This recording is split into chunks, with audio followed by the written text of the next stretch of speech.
Catro furtivos que a confraría de Redondela perseguía dende hai un mes foron arrestados. Identificáronos e requisáronlles preto de 50 kilos de ameixa e os aparellos. Foi o patrón maior o que organizou o dispositivo para capturalos. Os furtivos levan máis dun mes saqueando a ameixa no areal de Cesantes. A confraría montou un dispositivo coa policía para collelos na hallada. Fixamos a labor de vigilancia, temos un protocolo coa Policía Nacional e coa Autonómica.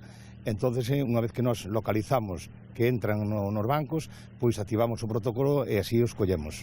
Nos unha vez que detectamos que van a entrar, porque conocemos de coches e moitas cousas que sabemos nós tamén, activamos o protocolo e iso son 10 minutos.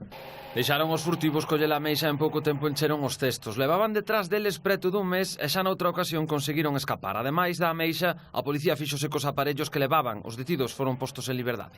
Costounos un mes, porque eles, como dixen antes, están moi organizados, saben o que fan. E igual que nos vigilamos a eles, eles tamén nos vigilan a nós. Dende o pósito calculan que puideron perder preto de 2000 kilos de ameixa por culpa dos furtivos.